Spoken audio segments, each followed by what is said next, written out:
భగవంతుడు ఎలా ప్రవర్తించమని చెప్పాడో అలా ప్రవర్తించి ఆచరించి తాను తరించి భగవంతుణ్ణి చేరుకున్నాడు. కాబట్టి ఇది నేను ఆచరించవలసినటువంటి విధి విధానం అని తెలుసుకుంటున్నాడు. అందుకే పురాణము ఒక ప్రమాణం. పురాణం కూడా తెలియదనుకోండి, అప్పుడు ఏది ప్రమాణము అంటే శిష్టాచారము ప్రమాణము. శిష్టాచారము అంటే పెద్దలైనటువంటి వారు ఏ ఆచారమును పాటిస్తున్నారో, వాళ్ళు ఎలా ప్రవర్తిస్తున్నారో అది శిష్టాచారము అంటారు. అందుకే ఆచారము అనబడేటటువంటి ఒక్క మాటని ఆధారం చేసుకుని ఇతరమైనటువంటి పేర్లు కూడా ఆచార సంబంధంగా వచ్చాయి. ఆచారము, శిష్టాచారము, సదాచారము, అనాచారము, దురాచారము అని 5 పేర్లు. ఆచారము, ఆచారము అంటే నువ్వు ఎప్పుడు ఎలా ప్రవర్తించాలని వేదం చెప్తోందో అలా ప్రవర్తించవలసినటువంటి విధి విధానమునకు ఆచారమని పేరు. ఒక పంచె కట్టుకోవాలనుకోండి, పంచె ఎలా కట్టుకోవాలి? భగవంతుని యొక్క ఆరాధనకి వెళ్ళేటప్పుడు ఇలా పంచె కట్టుకోవాలి అని చెప్పడానికి నాది కాదు అధికారం, మీది కాదు అధికారం. మిమ్మల్ని చెప్పమన్నాను అనుకోండి, మీ మనసుకు ఎలా నచ్చుతుందో మీరు చెప్తారు.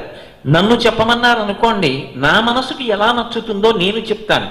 కాదు, భగవంతుని మ్రోల నిలబడి పూజ చెయ్యడానికి సిద్ధపడినప్పుడు నీవు ఇంద్రియములతో కూడుకున్నటువంటి మనసుని బుద్ధిని ఆయన పాదముల యందు న్యాసం చెయ్యడానికి వీలుగా అటు ఇటు మనసు పరిగెత్తకుండా నియంత్రించగలిగినటువంటి రీతిలో నీ తేజస్సుని క్రమబద్ధం చెయ్యగలిగినటువంటి వ్యవస్థ పంచకట్టులో ఎలా రావాలో చెప్పాలంటే అది భగవంతునికి ఒక్కడికే అధికారం. అందుకే అది కూడా వేదమే చెప్తుంది. వికచ్చ అనుత్తరీయశ్చ నగ్నశ్చ అవస్త్రయేవచ అంది. వేదం మాట్లాడుతూ పంచ కట్టుకునేటప్పుడు గోచి పెట్టి కుర్చీళ్లు పెట్టి వెనక నుంచి దోపుకోకుండా పైన ఉత్తరీయం వేసుకోకుండా వాడు పూజ చెయ్యడానికి విడితే నగ్నశ్చ అవస్త్ర ఏవచ 2 సార్లు నొక్కి చెప్పింది. నగ్నశ్చ వాడు ఒంటి మీద బట్ట లేకుండా, అవస్త్ర ఏవచ ఏ వస్త్రము ఆచ్ఛాదించకుండా శరీరానికి పూజ చెయ్యడానికి కూర్చుంటే ఏ మహాపాపము సంక్రమిస్తుందో ఆ పాపము సంక్రమిస్తోంది అని చెప్పింది. అంటే ప్రతి చిన్న విషయంలో కూడా వేదం జోక్యం చేసుకుంది. వేదం జోక్యం చేసుకుందన్న మాటకు అర్థం ఈశ్వరుడు జోక్యం చేసుకున్నాడు. ఎందుకు జోక్యం చేసుకున్నాడు అంటే ఇలా పంచకట్టుకుంటే భగవంతుడికి ఏదో ప్రీతి కలుగుతుందని కాదు. వేదానికి సంబంధించినటువంటి మంత్రములకు పెద్దలు భాష్యం చేశారు. గోచి పోసి పంచకట్టి ఆ గోచీని వెనక నుంచి దోపి పంచకట్టు అంటే 5 చోట్ల నలిగేటట్టుగా కట్టుకోబడినటువంటి వస్త్రం. అలా కట్టి పూజకి వెళ్ళినప్పుడు అది మనసు యొక్క వేగాన్ని నియంత్రించడంలో సాధ్యపడుతుంది. ఊపిరి ఎలా నియంత్రించగలుగుతుందో మనసు యొక్క తిరిగేటటువంటి ప్రక్రియని పంచకట్టు కూడా అలా నియంత్రించి తేజస్సుని నిలబెడుతుంది. కనుక నువ్వు పంచకట్టు కట్టుకో, ఉత్తరీయం వేసుకో, వేసుకుని పూజ చెయ్యి అని వేదం చెప్తోంది. అంటే శిష్ట ఆచారం అంటే ఇది ఇలా చెయ్యి, ఇలా చెయ్యి అని ప్రతి విషయం గురించి వేదం మాట్లాడుతోంది. ఆ మాట్లాడుతున్నప్పుడు దాన్ని నువ్వు అంగీకరించగలిగితే మంచిదే, అంగీకరించకపోతే నీ మనసుకి అంగీకరించగలిగినటువంటి సంస్కారమును భగవంతుడు ఒకనాడు ప్రసాదించుగాక. అంతవరకే, అంతకన్నా విభేదం ఆ విషయంలో ఇంకా ఉండదు, దాని మీద చర్చలు ఉండవు. కాబట్టి ఇప్పుడు ఆచారం వేద ప్రోక్తం, ఇలా ప్రవర్తించు వేదం చెప్తోంది. ఆ ఆచారం ఏదైతే ఉందో దాన్ని నేను పాటిస్తాను. మా తండ్రి గారు ఒక మంచి పని నాకు చెప్తే దాని వలన నా అభివృద్ధిని కాంక్షించి చెప్తారు తప్ప ఇంకొక ప్రయోజనానికి చెప్పరు. అలా భగవంతుడి చేత చెప్పబడినది వేదము కనుక భగవంతుడు ఎలా చెప్పాడో నేను అలా ప్రవర్తిస్తాను అని ఆచరించి చూపిస్తే, కర్మ అనుష్ఠాన పర్యంతంలోకి వస్తే సదాచారం, ఆయన ఆ ఆచారమును పాటించి ఉన్నాడు. అలా ఏవో చెప్తారండి, అవన్నీ ఎక్కడ పాటిస్తాం? కాబట్టి నేను అలా చెయ్యను, నాకు ఎలా సౌలభ్యమో అలా చేస్తాను. అనాచారం అంటే చెప్పబడిన ఆచారమునకు వ్యతిరేకంగా ప్రవర్తిస్తాను. ఇప్పుడు దానిని అనాచారం అంటారు. శిష్టాచారం, సదాచారం అని ఒక పేరు. శిష్టాచారం అన్నా సదాచారం అన్నా ఒకటే. శిష్టాచారం, సదాచారం అంటే పెద్దలైనటువంటి వారు సమాజంలో కొంతమంది ఉంటారు. వారు ఎప్పుడు శాస్త్రమునకు కట్టుబడి ప్రవర్తిస్తూ ఉంటారు, యథేచ్ఛగా ప్రవర్తించరు. అలా ప్రవర్తించేటటువంటి వాళ్ళు జీవితంలో ఎలా ప్రవర్తించి చూపించారో అది ఆ యుగంలో కాదు, తర్వాత యుగాలకి కూడా మార్గదర్శనం చేస్తుంది. అదిగో పెద్దలైన వారు అలా ప్రవర్తించారు, వారు ఎలా ప్రవర్తించారో నేను కూడా అలా ప్రవర్తించాలి. కాబట్టి శిష్టులైన వారు ప్రవర్తించారు కాబట్టి శిష్టాచారం. అలా కాకుండా అసలు ధర్మాన్ని పాడు చేయడం కోసం ఆచారమునకు పూర్తి విరుద్ధమైన రీతిలో ప్రవర్తించాడనుకోండి, అది దురాచారం అంటారు. మీకు నేను ఈ విషయంలో ఒక విషయాన్ని మనవి చెయ్యాలి అంటే, ఆచార ప్రభవో ధర్మ, ఈ మాట నేను చెప్తున్నది కాదు, శాస్త్రము చెప్తున్న మాట. ఆచారము నుండి ధర్మము ఉద్భవించినది. ధర్మము అంటే ధ్రియతేవా జనైరితి ధర్మం. మొట్టమొదట తెలుసుకోకుండా అసలు నువ్వు అనుష్ఠించలేవు కదా, తెలుసుకుంటే కదా అనుష్ఠించడం. ఒక విషయాన్ని ముందు తెలుసుకున్నావు, తెలియకపోవడం ఎప్పుడూ తప్పు కాదు. ఎందుచేత అంటే పుట్టుకతోనే అన్నీ తెలుసున్నవాడైతే ఇక చెప్పవలసిన అవసరం ఎందుకు ఉంటుంది? శాస్త్రం ఎందుకు, గురువు ఎందుకు, భగవంతుడు ఎందుకు? తెలియకపోవడం ఎప్పుడూ దోషం కాదు. తెలుసుకోవాలనేటటువంటి జిజ్ఞాస లేకపోవడం ఒక తప్పైతే, తెలుసుకోవాలన్న జిజ్ఞాస లేకపోగా ప్రమాణ సంబంధమైనటువంటి విషయములకు వ్యతిరేకమైనటువంటి రీతిలో మాట్లాడేటటువంటి సాహసం చెయ్యడం దురాచారం. అందుకే శంకర భగవత్పాదులు హెచ్చరిక చేస్తారు అవతార పరిసమాప్తి సమయంలో, వేదో నిత్యమధీయతాం తదువితం కర్మస్వనుష్ఠీయతాం. వేదాన్ని ప్రతిరోజు చదవండి, వేదం ఎలా చెప్పిందో అలా ప్రవర్తించండి, అలా ఆచరించండి. దుస్తర్కస్తు విరమ్యతాం. వేదంలో చెప్పబడినటువంటి ఆచారము ఏది ఉన్నదో ఆ ఆచారము నీకు నచ్చలేదు కాబట్టి అది తప్పని నువ్వు చర్చ పెట్టకు.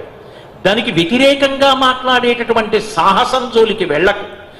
నీకు మాట్లాడగలిగిన ప్రజ్ఞ భగవంతుడు ఇచ్చి ఉండి ఉంటే ఆ ప్రజ్ఞ దేనికి పనికి రావాలి అంటే, వేదము చేత చెప్పబడిన విషయాన్ని సమర్థించి లోకము యొక్క హితము కొరకు మాత్రమే ప్రవర్తించడానికి అది పనికి రావాలి.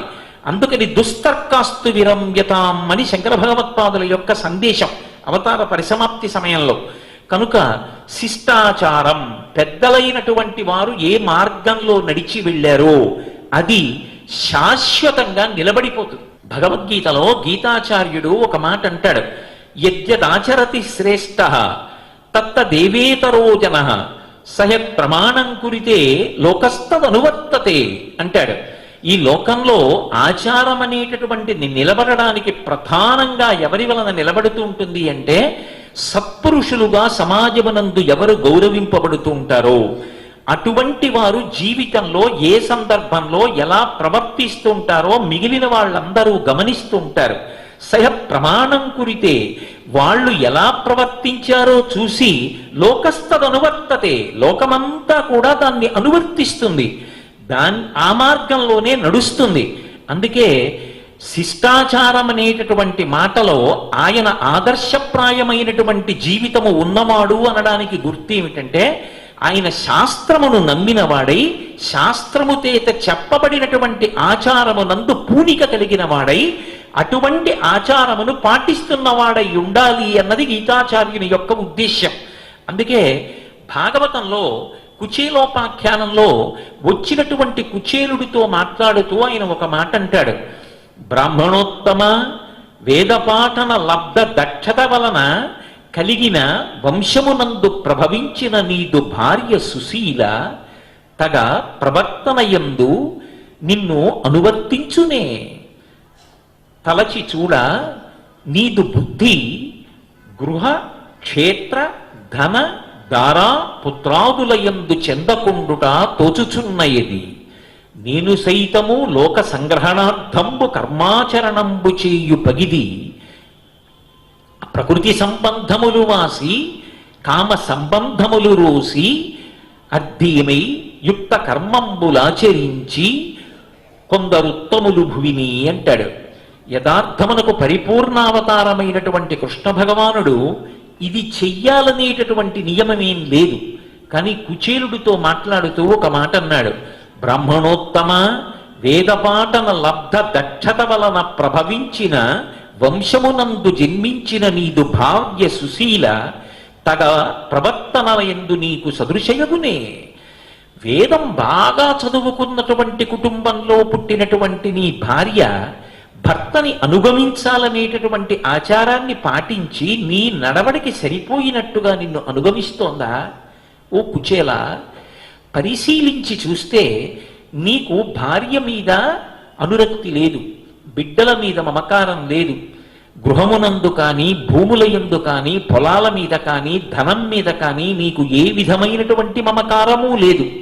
నాకిది కావాలనేటటువంటి కోరిక నీకు కించిత్తు కూడా లేదు.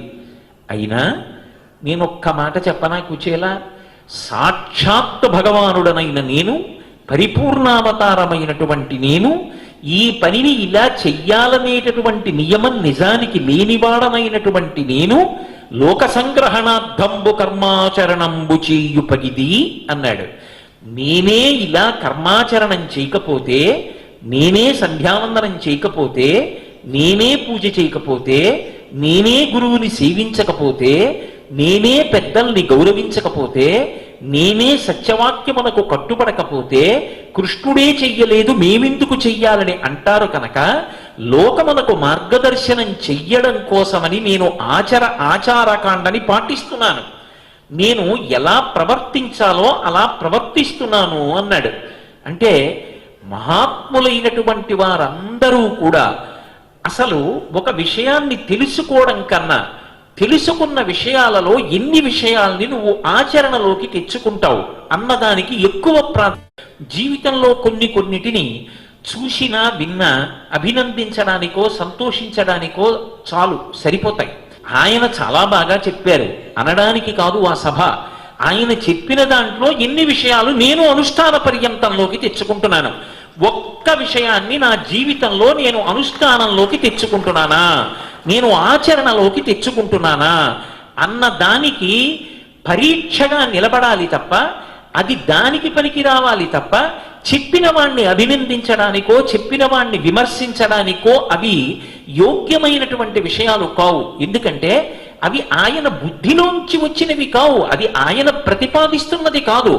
ఆయనకున్న గౌరవము శాస్త్రము మీద, శాస్త్రం ఏది ప్రతిపాదన చేసిందో దాన్ని ఆయన ప్రతిపాదించాడు. ఎందుకని గీతాచార్యుడంతటి వాడు ఒక మాట చెప్పాడు, తస్మాత్ శాస్త్రం ప్రమాణం తే కార్యాకార్యం వ్యవస్థితౌ. ఒక పని చెయ్యాలా చెయ్యకూడదా అన్న ఒక ప్రశ్న వచ్చిందనుకోండి, అసలు ఇది చెయ్యవచ్చు ఇది చెయ్యకూడదు అని చెప్పాలి అంటే దానికి ప్రమాణం ఏది అంటే ఒక్క శాస్త్రమే ప్రమాణము. శాస్త్రాన్ని ప్రమాణం చేసుకుని ఈ పని చెయ్యవచ్చు అని చెప్పాలి, శాస్త్రాన్ని ప్రమాణం చేసుకుని ఈ పని చెయ్యకూడదు అని చెప్పాలి. ఒకవేళ చెయ్యవచ్చు అన్నాను అనుకోండి, అది ఎలా చెయ్యాలి అన్నారనుకోండి, ఇలా చెయ్యండి అని చెప్పడానికి వీల్లేదు. శాస్త్రం ఇలా చెప్పింది కాబట్టి ఇలా చెయ్యండి అనే చెప్పాలి. శాస్త్రం ఎలా చెప్పిందో అలా చెయ్యాలి తప్ప నా బుద్ధికి ఎలా తోచిందో అలా మళ్ళీ ఆ కర్మని చేయడానికి కూడా అధికారం ఇవ్వలేదు. అందుకే కల్పం అంటారు. అంటే ఋషి ప్రోక్తమై ఏది ఎలా చెయ్యాలని చెప్పబడిందో అలా చేసినప్పుడే దాని యొక్క ఫలితం వస్తుంది తప్ప తద్విరుద్ధంగా చేసినప్పుడు ఆ ఫలితం వస్తుందని చెప్పడం చాలా కష్టం. అందుకే చేసిన కర్మ తనంత తానుగా ఫలితాన్ని ఇవ్వదు, ఆ కర్మ చేత ప్రీతి పొందినటువంటి భగవంతుడి వలన ఫలితం వస్తుంది. నేను ఒక వ్రతం చేశాననుకోండి, వ్రతమే ఫలితం ఇస్తుంది అన్నాను అనుకోండి, అప్పుడు ఆ వ్రతమనబడేటటువంటి కర్మ ఫలితాన్ని ఇవ్వగలిగినటువంటి శక్తిని పొంది ఉంది కాదు. ఒక్కొక్క నాడు వ్రతం చేసిన వాడి కన్నా ఆ వ్రతం చూసినవాడో వ్రతం గురించి విన్నవాడికో ఎక్కువ ఫలితం ఉంటుంది. ఎందుకని అంటే వాడు మనసులో పొందినటువంటి భక్తికి పరమాత్మ ప్రీతి చెందాడు. అసలు ఆ భక్తి లేకుండా ఆచరించినప్పుడు పరమాత్మ ప్రీతి చెందకపోవచ్చు. ఎవరు ఆ భక్తితో చేశారో ఆ భక్తిని చూసి ఈశ్వరుడు అనుగ్రహిస్తాడు. అందుకు రమణ మహర్షి కర్మ తజ్జడం అంటారు. కర్మ తనంత తాను జడం. మరి ఎవరు ప్రీతి చెందాలి? ఆ కర్మ చేత ఈశ్వరుడు ప్రీతి చెందాలి. ఈశ్వరుడు ఎలా చెయ్యమని చెప్పాడో నేను అలా చేస్తున్నాను. ఇప్పుడు అలా చెయ్యడానికి కారణం భగవంతుని యందున్నటువంటి భక్తి. ఇప్పుడు దానికి ఎవరు ప్రీతి చెందుతారు? భగవంతుడు ప్రీతి చెందుతాడు. నాన్నగారు మీరు ఇలా ఉండమన్నారు, నేను అందుకని ఇలాగే ఉంటున్నాను నాన్నగారండి. ఇప్పుడు ఎవరు ప్రీతి చెందుతారు? నాన్నగారు ప్రీతి చెందుతారు. అలా తస్మాత్ శాస్త్రం ప్రమాణంతే కార్యాకార్యం వ్యవస్థితో. ఒక పని చెయ్యాలి అన్నప్పుడు అది ఎలా చెయ్యాలని చెప్పబడిందో అలా చేసినప్పుడు పరమాత్మ ప్రీతి చెంది దాని యొక్క ఫలితాన్ని మనకి అనుగ్రహిస్తాడు. అందుకే ఆచారకాండకి అంత ప్రాశస్త్యం వచ్చింది. మీరు చూడండి, ఒక్కొక్క వ్యక్తి పాటించినటువంటి నియమములు, ఆయన ఆచరించినటువంటి ఆచరణ లోకమునకంతటికీ కూడా శిరోధార్యంగా మిగిలిపోతుంది. ఇప్పటికీ పెద్దలందరూ ఒక మాట చెప్తారు, శ్రీరామాయణము వేదోపబృంహణము అంటారు. ఎందుకని? వేదం మనం ఎప్పుడు ఎలా ప్రవర్తించాలో చెప్తుంది. మనం వేదం చదువుకోకపోయినా రామాయణం చదువుకున్నాం అనుకోండి, రామాయణంలో ఏ సందర్భంలో రామచంద్రమూర్తి ఎలా ప్రవర్తించాడని చెప్పబడిందో అలా మనం ప్రవర్తించగలిగితే వేదవిహితమైనటువంటి ఆచారకాండ మనం పాటించినట్టే. తండ్రి చనిపోతే రాముడు ఎలా ప్రవర్తించాడు, తండ్రికి తద్దినం పెట్టాలంటే రాముడు ఎలా పెట్టాడు, భార్యతో ప్రవర్తించినప్పుడు రాముడు ఎలా ప్రవర్తిస్తాడు, అలాగే రాముడు గురువుల దగ్గరికి వెళ్ళినప్పుడు ఎలా ప్రవర్తిస్తాడు. ఏ సందర్భంలోనైనా సరే ఏది ఆచరించాలో తెలుసుకోవాలి అంటే రాముడు ఎలా ఆచరించాడో అలా ఆచరిస్తే చాలు. అంటే ఏమంటే అలా ఆచరించినంత మాత్రం చేత అంత గొప్పవాళ్ళు అవుతారా అంటారేమో. ఆచరించడం అనేటటువంటి దాంట్లో ఒక గొప్ప పరిమితి మానసికంగా ఉంటుంది. కాలం కలిసి వచ్చినంత కాలం ఏదైనా ఆచరించడం చాలా తేలిక. కాలం ఎదురు తిరిగినప్పుడు, కాలం అనుకూలం కానప్పుడు ఒక విషయాన్ని ఆచరించడం అంత తేలిక కాదు. మీకు నేను ఒక ఉదాహరణ చెప్పాలంటే, రామో విగ్రహవాన్ ధర్మ. రాముడు ధర్మం పట్టుకున్నాడు. రాముడు ధర్మం పట్టుకోవడం, రాముణ్ణి అరణ్యవాసానికి వెళ్ళమని దశరథ మహారాజు గారు ఆజ్ఞాపించక ముందు చాలా తేలిక. ఎందుకంటే రాముడికి అనుకూలం కాని విషయములు అప్పటి వరకు ఆయన జీవితంలో ఏం లేవు. కానీ తెల్లవారితే యవ్వరాజ్య పట్టాభిషేకం జరుగుతుందనగా రాత్రికి రాత్రి కైకమ్మ 2 వరాలు అడిగింది. నవపంచచ వర్షాణి దండకారణ్యమాశ్రిత చీరాజన జటాధారి రామో భవతు తాపసః అభిషేక సమారంభో రాఘవస్యోపకల్ప్యతాం అనేనైవాభిషేకేన భరతో మిభిషిచ్యతాం. 14 సంవత్సరములు రాముడు నారచీలలు కట్టుకుని అరణ్యవాసానికి వెళ్ళిపోవాలి. ఇదే ముహూర్తానికి భరతుడికి యవ్వరాజ్య పట్టాభిషేకం జరగాలి. ఇప్పుడు కాలం ఎదురు తిరిగింది. తాను ఇంతకాలం ఆచారం పట్టుకున్నాడు. ఆచారం ఒకటి, ధర్మం ఒకటి కాదు. నేను మీకు ఎప్పటి నుంచో ఈ విషయం మనవి చేస్తున్నాను. ఆచరించినదే ధర్మం. ఆచారము నుండి ధర్మము ఉద్భవించింది. అయినప్పుడు నేను ఎలా శాస్త్రం చెప్పిందో అలా ఆచరించాను. నాకేం కలిసి వచ్చింది? యవరాజ్య పట్టాభిషేకం చేసుకుని సుఖపడవలసినటువంటి నాకు యవరాజ్యం రాకపోగా నేను అరణ్యవాసానికి వెళ్ళిపోవలసి వచ్చింది. కాబట్టి నేనెందుకు ఇక ధర్మం పాటించాలి అని రాముడు అనొచ్చు. కానీ కౌసల్య అంతటిది, తల్లి అంతటిది, ఆ ప్రేమ ప్రవాహంలో, ప్రేమ పొంగులో నువ్వు రాజ్యం విడిచిపెట్టి వెళ్ళొద్దు, నన్ను కూడా నీతో పాటు తీసుకుని వెళ్ళిపో అని ఒక స్థితిలో దశరథుణ్ణి నింద చేస్తే రాముడు ధర్మమే మాట్లాడాడు. ధర్మమే రక్షిస్తుందమ్మా, ధర్మాన్ని దాటకూడదు, ధర్మాన్ని అనుష్ఠించిన వాడు తప్పక రక్షింపబడతాడన్నాడు. వ్యతిరేక పరిస్థితులలో కూడా ధర్మానికి నిలబడ్డాడు. అప్పుడు కౌసల్య రామాయణంలో ఒక మాట అంది, యం పాలయసి ధర్మం త్వం ధృత్యాచ నియమేన చ సవై రాఘవశార్దూలా ధర్మస్త్వాం అభిరక్షతు అంది. రామ, ఇంతకాలం నువ్వు ఆచరించి చూపించావు. శాస్త్రం ఎలా చెప్పిందో, గురువులు ఎలా చెప్పారో అలాగే ప్రవర్తించావు. కానీ నీ జీవితంలో ఇప్పుడు ఒక కీలకమైనటువంటి సన్నివేశం జరిగింది. నీకు కలిసి రాలేదు. బాహ్యంలో చూస్తే ఈశ్వరానుగ్రహం కలగలేదు. నువ్వు యవ్వరాజ్య పట్టాభిషేకానికి దూరమై అరణ్యవాసం చెయ్యవలసినటువంటి సమయం ఆసన్నమైంది.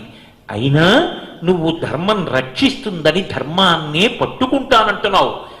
రామ, ఇక పైన నువ్వు వేసేటటువంటి ప్రతి అడుగు నీకు కాదు పరీక్ష. నువ్వు ఏ ఆచారాన్ని పట్టుకున్నావో, ఏ ధర్మాన్ని పట్టుకున్నావో దానికి పరీక్ష. ఎందుకని? ప్రతి క్షణం నీలోంచి ఒక ప్రశ్న వస్తుంది. రాత్రి వెళ్ళి అరణ్యంలో పడుకుంటావు, క్రూర మృగాల అరుపులు వినపడతాయి. ఎండకన్నెరుగని నీ భార్య నీతో పాటు భూషయనం చేసి పడుకుంటుంది. శాస్త్రం ఎలా చెప్పిందో అలా బ్రతికాను, పుట్టినప్పటి నుంచి గురువులు ఎలా చెప్పారో అలా పాటించాను, అంత శ్రద్ధతో జీవించాను, నాకేం కలిసొచ్చింది? ఆమె అలా భూమి మీద పడుకుంది, నేను ఇలా పాదరక్షలు లేకుండా నడుస్తున్నాను, ఆఖరికి మర్రిపాలు పోసుకుని జుత్తుని జటలు కట్టుకున్నాను, తండ్రికి దూరం అయ్యాను, తల్లికి దూరం అయ్యాను, తమ్ముళ్ళకి దూరం అయిపోయాను, ఇంత దుఃఖంలో ఉన్నాను. నేను పాటించిన ధర్మం, నేను పట్టుకున్న ఆచారం నాకేమిచ్చింది అన్న ప్రశ్న ప్రతి క్షణం నీ మనసుని తొలిచేస్తుంది. అలా తొలిచేస్తున్నా అప్పుడు నీకు ధర్మమునందు పూనిక కల్పించడానికి నీ పక్కన గురువుగారు ఉండరు. వశిష్ఠుడు నీతో రాడు, విశ్వామిత్రుడు నీతో రాడు. కానీ రామ, నువ్వు ఇతపూర్వం ధర్మం రక్షిస్తుందని విన్నావు, అది శాస్త్రము చేత చెప్పబడింది, గురువుగారి చేత చెప్పబడింది. దాని మీద నమ్మకం కోల్పోకుండా ధర్మాన్ని అలాగే పట్టుకోగలవా?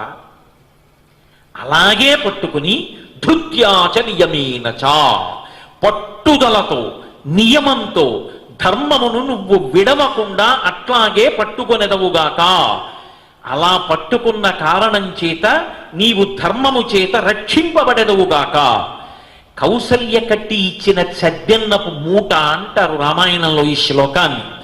తర్వాత మీరు పరిశీలించండి, రామాయణంలో నిజానికి ప్రతి క్షణం రాముడికి పరీక్ష. ఎన్ని కష్టాలు పడ్డాడో, ఎన్ని కష్టాలు పడ్డా నిజానికి రాముడు బావురుమని మనసులో ఏడవవలసినటువంటి సంఘటన లేదు. భార్యని కోల్పోయాడు, ధర్మం వదిలిపెట్టలా. తండ్రి చనిపోయాడు, ధర్మం వదిలిపెట్టలా. చిట్ట చివరికి మాట ఇచ్చినటువంటి స్నేహితుడు సుగ్రీవుడు సమయానికి ఆదుకోవడానికి రాలా, మాట తప్పలా, ఏడవలా. ఆయనంటూ ఏడవవలసి వస్తే ఒక్క కారణానికి ఏడిచేవాడు. దేనికి అంటే తాను ధర్మాన్ని వదిలిపెట్టేసిన రోజున. కానీ ధర్మాన్ని వదిలిపెట్టలా. ధర్మాన్ని వదిలిపెట్టకుండా నిలబడ్డాడు కాబట్టే రామాయణంలో నిజానికి ఒక కాండ ఉండవలసిన అవసరం లేదు. రాముడి ధర్మం వల్ల ఆ కాండ వచ్చింది. కిష్కింధకాండలో రాముడు సుగ్రీవుడితో సంధి చేసుకోకుండా వాలితో సంధి చేసుకుని ఉంటే, వాలి కనుసైగ చేస్తే రావణుడు సీతమ్మని తెచ్చి ఇచ్చేస్తాడు. కానీ అప్పటికే అధర్మంలో ఉన్నటువంటి వాలితో స్నేహం చేసి తన భార్యని తెచ్చుకోవడం కన్నా ధర్మమునకు నిలబడినటువంటి సుగ్రీవుడితో సంధి చేసుకుని అధర్మంలో ఉన్న వాలిని పరిమార్చి ఎన్ని కష్టాలకైనా ఓర్చి ధర్మమునకే నిలబడి నేను సీతమ్మని మళ్ళీ తిరిగి సంపాదిస్తాననేటటువంటి రామచంద్రమూర్తి యొక్క పూనిక కారణంగా సుందరకాండ వచ్చి, తర్వాత యుద్ధకాండ వచ్చి రామచంద్రమూర్తి సీతమ్మని తిరిగి తెచ్చుకుని పట్టాభిషేకాన్ని పొందాడు. ధర్మాన్నే పట్టుకున్నటువంటి రాముడి యొక్క జీవితం ఒక్క త్రేతాయుగానికి పరిమితం కాలేదు. తర్వాత ద్వాపరయుగం వచ్చినా, కలియుగం వచ్చినా రామనామము పతితపావన నామమైంది.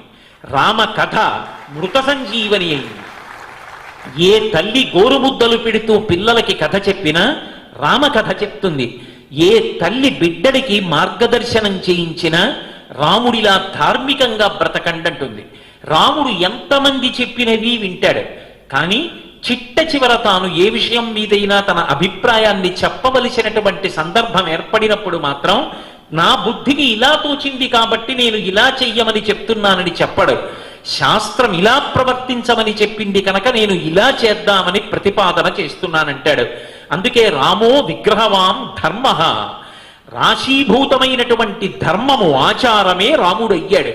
అయిన కారణం చేత ఏమైంది?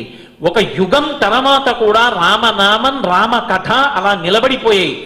ఆచారకాండకున్నటువంటి ప్రాశస్త్యమునకు నిలువెత్తు దర్పణమే శ్రీరామాయణం.